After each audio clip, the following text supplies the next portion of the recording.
कुछ दिन चैं करेंगे, फिर शांति पीस टॉक्स पे आना पड़ा। ये लड़ाई शुरू करने का कोई फायदा दिखा? बिल्कुल। अपना मुंह काला कराया, पिट गए खुद, जबरदस्ती स्टार्ट किया। अब समझ नहीं आ रहा खत्म कैसे करें। एक तो इजराइल को पूरी छूट दे दी कि मारे जाओ। देखिए, ना तो ईरान झुकेगा। अमेरिका कह रहा है, ट्रम्प साहब कह रहे हैं कि 1000 मिसाइलों का मुंह ईरान की तरफ हमने किया हुआ है जो कभी भी बरसाई जा सकती हैं। अगर ऐसा होता है तो सर ये बहुत बड़ी भयानक स्थिति बन जाएगी पूरे विश्व के लिए। ईरान खात्मे की कगार पर आ जाएगा। क्या ऐसा हो सकता है सर? देखिए, ऐसा है, मेरा अंदाज ये है कि कुछ दिन चैं करेंगे, फिर शांति पीस टॉक्स पे आना पड़ेगा। सर फिर उसका फायदा क्या है, बताइए ना। फायदा तो ये लड़ाई शुरू करने का कोई फायदा दिखा? बिल्कुल। दुनिया की सिवाय इकोनॉमी का भट्टा बिठा दिया, अपना मुंह काला कराया, पिट गए खुद। हिस्टोरिक डिक्लाइन अमेरिका का तेज किया।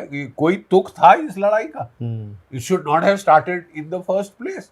लेकिन जबरदस्ती स्टार्ट किया। अब समझ नहीं आ रहा खत्म कैसे करें। तो बार बार धमकाए जा रहे हैं 2, 4, 5 दिन। अरे यार, तुमने 40 दिन बॉम्बिंग कर ली, क्या बिगाड़ लिया ईरान का? क्या घुटनों पे टिका पाए? क्या घुटनों पे ला पाए? ठेंगा। शायद यही सब खिसियाट है सर। नहीं तो खिसियाट है तो क्या करोगे? 2-4 दिन बॉम्ब कर लोगे, चलो 5 दिन बॉम्ब कर लोगे, चलो 10 दिन बॉम्ब कर लोगे, फिर समझ आ जाएगा कि ये तो बेवकूफ़ी है, इससे तो कुछ मिल नहीं रहा। लेकिन सर उसमें ये भी तो आप बॉम्ब कर रहे हो, वो धनाधन आपके बेसिस को ठोके जा रहे हैं। क्योंकि सर जो बार की बॉम्बिंग हुई उससे पहले IRGC ने हॉर्मुज में 3 ऑयल टैंकर्स को निशाना बनाया। अमेरिका का ये उस पर तर्क है।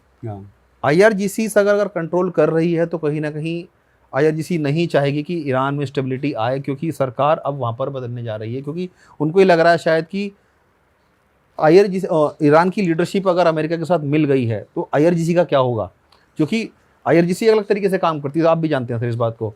वो हॉटेड्स हैं, हाँ। वो बड़े तैश वाले हैं, गरम दिमाग वाले हैं। फाइन, वो हर अमेरिका में भी हॉटेड्स हैं। अमेरिका में भी तो कई अलग अलग तबके अलग अलग आवाज़ों में बोल रहे हैं। But the simple fact of the matter is कि भैया, अगर आप स्ट्रेट ऑफ हॉर्मुज खोल सकते थे तो अभी तक खोल दिया होता। आप नहीं खोल सकते। लेकिन क्यों नहीं खोल सकते? ज्योग्राफी। अब ज्योग्राफी बदल सकते हो उसे, पूरा ऐसे शेप में है वो एक तो ऐसे शेप में है, यू शेप में, ठीक है साहब। दूसरा उल्टा यू, जो पूरा समस्त उत्तरी तट है गल्फ ऑफ हॉर्मुज का, वो ईरान का तट बनता है। तो या तो अगर आप गल्फ को बचाना चाहते हो, ये तट के ऊपर सारे चट्टाने हैं, चट्टानों में गुफाएं हैं, चट्टानों में टनल्स खोद रखी हैं जी। टनल्स में बैलिस्टिक मिसाइल्स हैं, एंटी शिप मिसाइल्स हैं, ड्रोन्स हैं। वो गल्फ को जब भी रोकना चाहे 3 ड्रोन फायर करे, 3 कमर्शियल जहाज ठुक जाएंगे। और वो लड़ाका जहाज नहीं है, वो लड़ने नहीं गए वहां, वो तेल ढोने गए। और उनके ऊपर फायर हुआ, उनके क्रू मरे, उनकी आग लगी, तो वो तो नहीं जाएंगे साहब।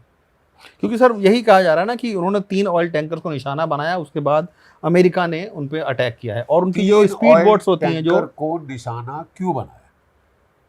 जब आपने पैरा 4 पढ़े आप, किसका एग्रीमेंट MOU का, उसमें साफ लिखा है कि साहब बंद किया जाएगा नाकाबंदी, लेकिन मैनेजमेंट ऑफ ट्रैफिक ईरान का रहेगा।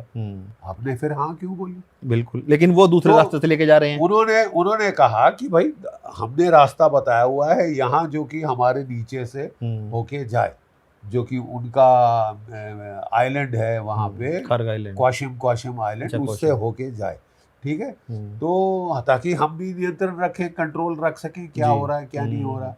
आपने लेके चोरी छुपे ओमान के रास्ते निकालना शुरू किया जी। उसने कहा साहब ये गलत है, आपने एग्रीमेंट साइन किया है। इन्होंने बोला भाड़ में गया एग्रीमेंट, तू कौन मैं कौन। इन्होंने चलाने शुरू कर दिए पूरे जहाज। मतलब सारी कहानी ये शुरू हुई है नेचुरली। अब उसका अगर नियंत्रण गया गल्फ ऑफ हॉर्मुज का, तो गया ईरान। मतलब MOU को उल्लंघन अमेरिका ने किया है, शरेआम किया है। एक तो इजराइल को पूरी छूट दे दी कि मारे जाओ। दूसरा, जो आप एग्री किए थे कि नहीं साहब आपके नियंत्रण के नीचे होगा, खुद तुमने साइन किया है यार। तुमने बगैर पढ़े साइन किया है क्या? सर लेकिन ये बात तो सर आप भी जानते हैं कि देखिए ट्रम्प साहब जो बात कहते हैं उनकी बात को यकीन तो कोई करता है नहीं। उनकी तो सुबह कुछ कहते हैं, बिल्कुल, दोपहर में कुछ, रात को कुछ तो होती है। ये बात तो सर अंदाजा था सबको कि जो एमओयू साइन की जा रही है ये डील कब टूट जाएगी पता नहीं चलेगा। अब आप मुंह से बोलना और साइन करना एक एग्रीमेंट दो देशों के बीच, अब यहाँ तो कोई चीज सीक्रेट रही नहीं, अमेरिकी राष्ट्रपति के द्वारा, वो भी राष्ट्रपति अमेरिका का एक देश का साइन कर रहा है, वहाँ पेजेश्कियान उनका प्रेसिडेंट साइन कर रहा है। अब हर चीज बेमायने हो गई तो फिर दुनिया कैसे चलेगी? How will you come to a conclusion any time? Donald Trump बोले कि अरे मेरे पहले प्रेसिडेंट ओबामा ने साइन किया, 5 और देशों ने साइन किया, एल लो फाड़ दिया कचड़े के डब्बे में। ठीक ठाक डील थी यार, जो कुछ आपको अब मिल रहा है उससे ज्यादा आपको उसमें मिला।